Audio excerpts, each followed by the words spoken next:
What's up, PwndaTV? How's it going? Welcome to the Ultimate Windwalker Monk Guide. We're about a month into Legion now, and the Windwalker meta has changed slightly from the beta, but for the most part, it's remained pretty consistent, so let's just jump right in. So the very first thing I want to talk about, I want everybody to know what our mastery does. Our mastery makes it so our abilities are going to deal more damage when they're not a repeat of the previous ability. And it's actually really easy to do, and it's pretty simple to understand. If I explain it like this, most of our abilities have cooldowns anyway, right? There's only two that you can actually spam that you need to watch out for. So don't repeat Tiger Palm or Blackout Kick. Just remember that and you're golden. If you want to be really technical, don't spam Crackling Jade Lightning either. So basically when you're fighting something, you're just weaving in your abilities in between Tiger Palms and Blackout Kick. So it looks something like this. Tiger Palm, Rising Sun Kick. Tiger Palm, Blackout Kick. Tiger Palm, Fist of Fury. Alright. Tiger Palm, Strike of the Windlord.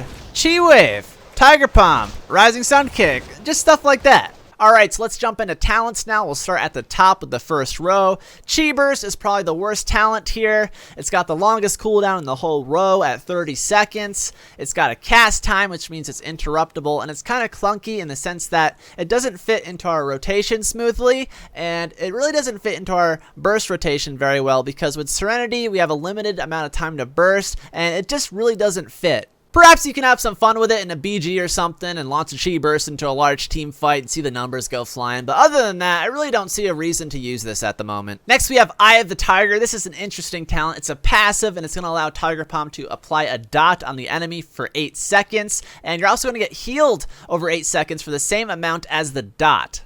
The damage and healing from Eye of the Tiger isn't that much. It's hard to notice sometimes. I can't just run up to someone, apply the Eye of the Tiger dot, go to someone else, apply the dot. It doesn't work like that. You can only have it on one target at a time. And there have been a couple instances where the dot of Eye of the Tiger has been useful against stealthies like rogues, where they see me and try and get a re-stealth, and the dot sort of prevents them from doing that. But I wouldn't really rely on that too much, and to be honest, I think Chi Wave is just better. So what makes Chi Wave the best ability on this row is that unlike Eye of the Tiger, which is a passive, Chi Wave is an actual castable ability, which means it's going to gain the benefits from both your mastery and a talent down here called Hit Combo. And unlike Chi Burst, which is a little clunky and has a cast time, Chi Wave is instant. It's on a shorter cooldown, a 15-second cooldown, which isn't that bad. It's got a 40-yard range. Chi Wave is a little unpredictable though. It's going to bounce between you, your allies, and your enemies, and you don't know where it's going to go. It can bounce up to 7 times, and the bounces have a 25-yard range. So if Chi Wave is going to someone who's running out of that 25-yard range, it's just going to go to them and stop bouncing,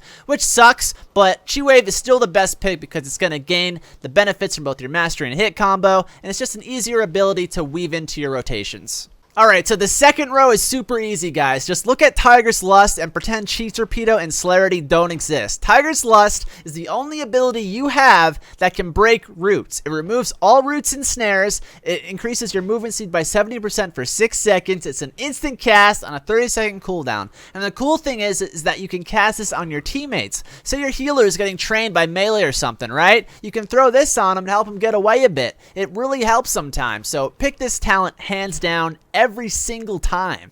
So the third row here is your energy and chi regeneration row, and I feel like Energizing Elixir easily wins here. Power Strikes is a passive. Every 15 seconds you're going to get 1 chi, so that's 4 chi a minute. Ascension is going to give you 1 extra chi slot and increase your energy regeneration by 10%. It's not super significant, but Energizing Elixir is on a 1-minute cooldown, and it's going to give you full chi and full energy right on the spot, on demand, whenever you want it.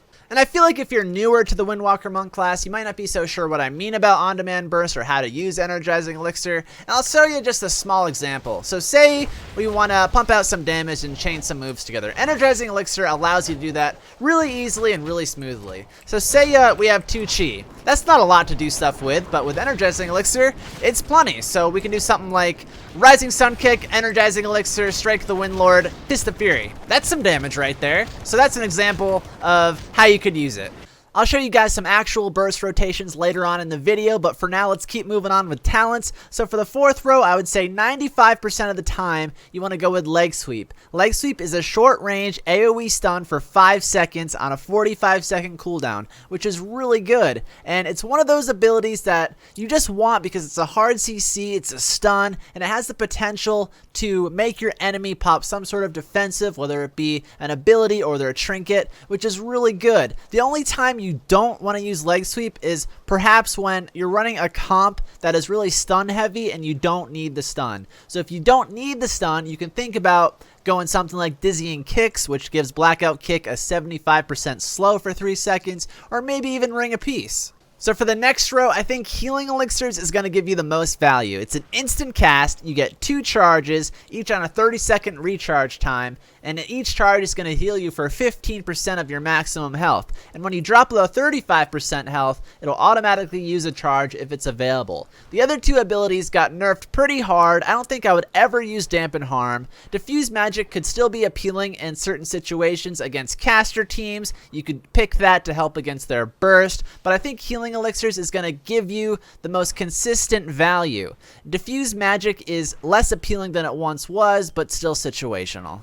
So moving on to the next row, I think Zwen is a no-go here. It's not that Zwen himself is really terrible, it's just that this move is slow, it's clunky, it's on a 3-minute cooldown, it's awkward to use, and you just have some better options here. Hit Combo, I'd say, is your best go-to talent here. It's a passive, and it works just like how your Mastery does, except when you don't repeat any moves, you're going to gain a Hit Combo buff, which increases your damage by 2%, and this stacks up to 8 times for 16% increased damage. And if you can retain that buff, that's a significant damage increase, and it's really good. You could be fine with Hit Combo in almost all situations, but if you wanted to mess around with Rushing Jade Wind, I think it would be particularly useful in BGs with your Spirit Clones to do some really nice cleave damage in those big team fights. It's also really good at spinning flags. So moving on to the last row, I think Chiorbit is terrible. I would not pick this talent. I'd say the pickable talents here are Serenity and Whirling Dragon Punch. The differences here are kind of simple. Serenity is on-demand, reliable burst, and Whirling Dragon Punch is a little less reliable, but it's more consistent damage, I'd say. And I feel like for most times, you're going to want Serenity for arena situations. It's going to replace Storm, Earth, and Fire, so you won't have your clones with this. It's on a relatively short cooldown, which is really nice, 1.5 minutes, and for 8 seconds, while its ability is active, you're going to be doing a lot of increased damage, which ties in well with Hit Combo, and all of your Chi Consumers cooldowns are going to be reduced by 50%. Which is also really nice. Whirling Dragon Punch does really good AoE damage. Unlike Fist of Fury, where Fist of Fury spreads your damage, everyone's going to be taking full damage around you from Whirling Dragon Punch. You get your clones with this, and I feel like this is really good in PvE. It's potentially really good in BGs. Maybe you're trying out some weird Windwalker cleave spread damage comp with it, but I feel like it's less reliable because sometimes when I'm using it, my clones will get CC'd somehow, either like with a blinding light or they'll get rooted, and they won't be doing full damage, so it's awkward sometimes. And I feel like in Arena, you want to get your kill within a nice burst window, and that's what Serenity's good at, so I would go with Serenity.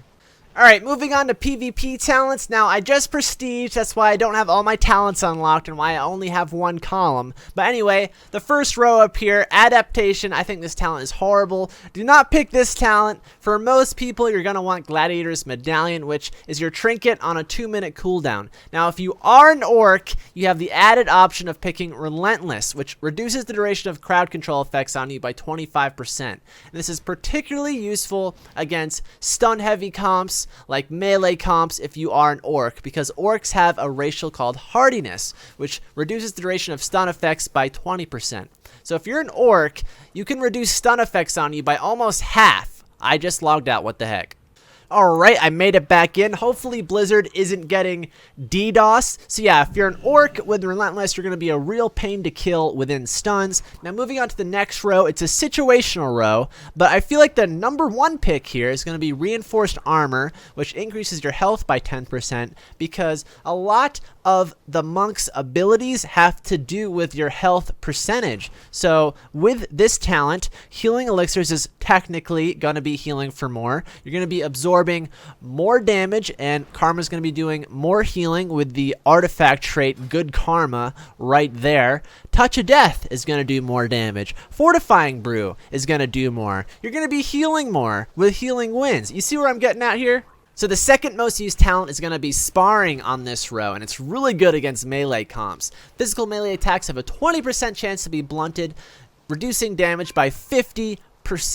That is awesome, being able to half damage like that, so make sure you pick up Sparring in those situations. Now, Hardiness, I feel like is going to be the least used talent in this tier. I actually don't really see when you would use this. While above 80% health, you take 20% less damage. I feel like in PvP, you're going to be below 80% health most times anyway, and it's really easy to fall below 80% health. So if you can somehow find yourself in a situation where you're topped off most of the time, maybe it'll be good, but I definitely feel like in most situations, these two talents will be way better. Alright, moving on to the third row, I think Yu'lon's Gift is the go-to choice here. Using Roll or Flying Serpent Kick will dispel all snares affecting you when used. That is awesome. Now, I think Fast Feet is totally terrible. It sucks. Never pick that one. You could maybe think about using Eminence, which is going to reduce the cooldown of your Transcendence transfer by 5 seconds. And the advantage of taking that is that you can take advantage of this artifact trait called Healing Winds, which whenever you use Transcendence transfer, you could heal for 20% of your maximum health. So you could heal more often with that talent, but I feel like you still want to go with Yu'lon's Gift in most situations, because a lot of the Windwalker monk's survivability and self-healing comes with the ability to kite and get away and heal up that way. So Yu'lon's Gift is definitely going to make that easier to do. Alright, for the next row, Whirling Kicks is pretty terrible. I wouldn't pick that one. Zen Meditation looks kind of good, but it's on a long cooldown, 3 minutes, which makes it kind of bad. And Fortifying Elixir is going to be your go-to here. It's on a relatively short cooldown, 1.5 minutes, and it's going to increase your maximum health by 20% and reduce damage taken by 20%, which is really good. And like I mentioned before, it gets buffed with Reinforced Armor, so it's definitely going to be your best pick here. Alright, for the second to last row, I feel like Tiger Style is probably the better pick for Arena because it allows you to control Flying Serpent Kick, and it's really good at catching people, running around pillars and stuff. It is awesome for that. You can just fly around the corners really fast, catch your opponent. I feel like Double Dragon can be really good in BGs. You can use 2 charges of Flying Serpent Kick and go flying across the map. It's a lot of fun. Maybe you're carrying the flag or something. And Ride Like the Wind is a talent I haven't had the chance to experiment with, but it looks like a really niche sort of fun talent. When you use Flying Serpent Kick, it leaves a wake in its path and your teammates can run through it and have 30% increased movement speed and be immune to movement slowing effects. So maybe you can help your healer out, run away from something, or maybe you can help your team get to a target using this ability. I haven't tried it out yet, but perhaps you can. Let me know how it goes. So for the last row, without a doubt, you want to get Heavy-Handed Strikes. It's a really, really good talent. It makes monks really fun. It ties everything together at the end, and it's going to give Fist of Fury a 5-yard increased range, which both makes it easier to land the damage and makes this ability easier to cast, and it's going to give Fist of Fury a 4-second stun.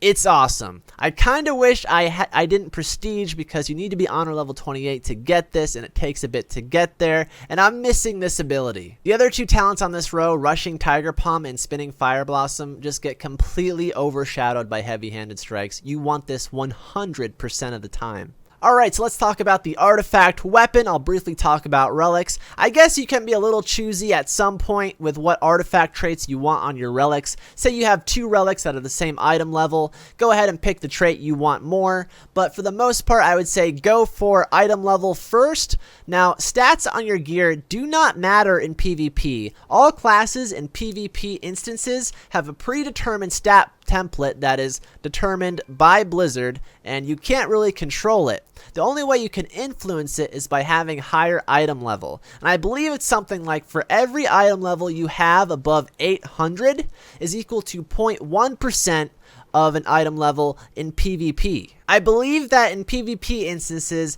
everybody is scaled to an 850 item level. But say someone's actual item level is 800 and another person's is 850, the person who has an 850 item level will have 5% better stats than the person with an 800 item level. So I believe that is how it goes. You can correct me if I'm wrong, but I think the gear disparity in Legion is definitely less significant than it has been in previous expansions by a lot. And item level doesn't make a huge difference in PvP, but it does make a difference, and every little bit helps. As far as the Windwalker Monk artifact leveling path goes, you can go two directions. You can go left, which is counterclockwise, or you can go right, which is clockwise. And as you can see, I went right. So what I did is right after Dark Skies, I went left to get Rising Winds, which increases damage of Rising Sun Kick, and then I went straight around clockwise. Now the main reason I went clockwise was to get this trait, Healing Winds. It really adds to your survivability, and what it does is